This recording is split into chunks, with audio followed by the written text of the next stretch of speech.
This video is brought to you by Scopic.com. Get yours now.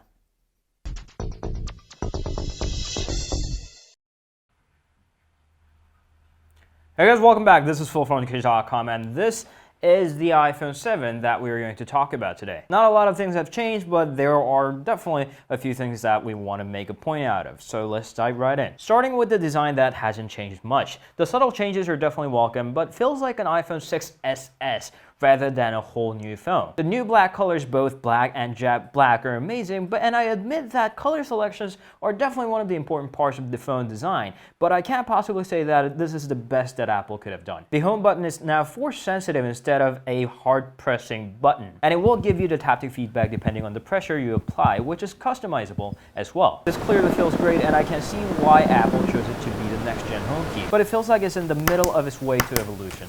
You can barely feel the feedback when the phone is put on a desk. I hated this part the most, and I miss the old physical buttons, especially when it's put on the desk. And first in iPhone, the iPhone 7 is now waterproof, or the water resistant as they might want to call it. But they managed to get only IP67 certification instead of 68, where a lot of other manufacturers are getting for their phones. They had tons of great examples to learn from, and they have settled for the IP67 even with the removal of the headphone jack. I'm definitely not satisfied for this one. The displays got even better. With the wider color gamut, there possibly isn't anything to complain about.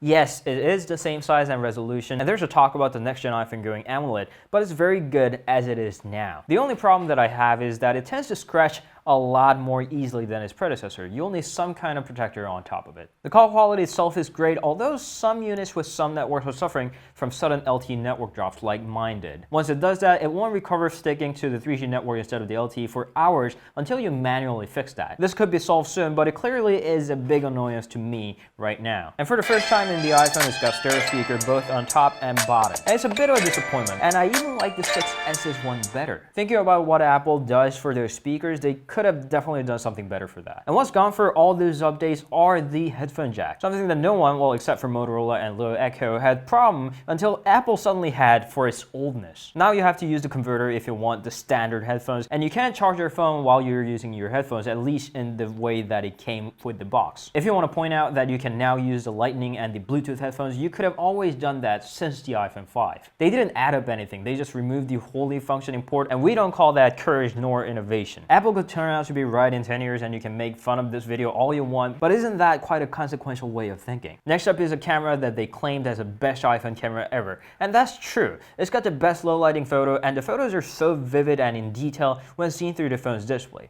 But it clearly isn't the best phone camera ever. Compared to the Galaxies, this is far behind the competition for low lighting photo, even with the annoying camera bump. It's now a usable camera, but it's far from being capable. What is capable, however, is the A10 Fusion chipset. It's the Apple's first dual cluster design. The lower power cluster will work with the low demanding tasks, and the vice versa with the other two cores.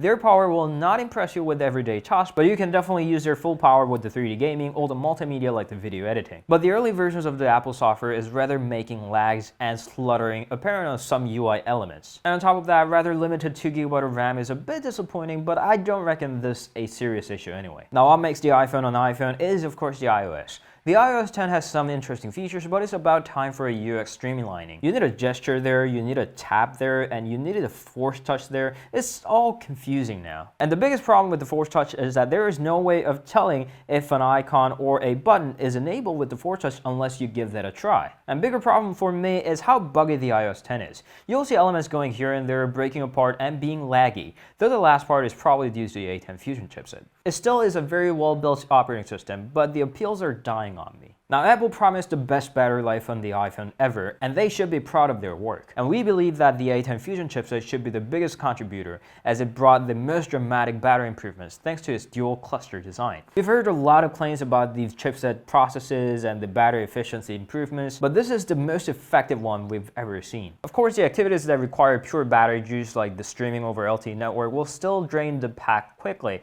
but everyday activities will benefit a lot from the improved battery management. you'll easily be able to get 5 to 5.5 hours of screen on time on this guy. And I've never been this happy about the iPhone's battery, though they should have included the fast charger. Overall, this again is an iPhone, so it doesn't really excel in any particular division. All the updates are just a mixture of what Android has had for years. But this doesn't lack in particular division either, and that's what should matter when you're purchasing a phone. Considering how well balanced this device is and how you lazy folks out there will not want to adjust to anything new, the new iPhone 7 will suit you perfectly. And seriously, with all the sarcasms aside, I'd happily suggest this if you ask me to name one phone that will just work. But if you have a phone that works now, I'll have to ask you to hold until the next iPhone comes up. Not only with the year-old iPhone 6s, even if you have a 2-year-old iPhone 6s, I will still have to ask you to stick to yours now. This isn't worth an upgrade, and I can see so many things that Apple will change in the next one. So that's the conclusion. This will be a great buy for your first phone ever, but if you're planning for an upgrade, this shouldn't be one. Thank you always for watching. You can meet us on Instagram, Facebook, Twitter, and Google+,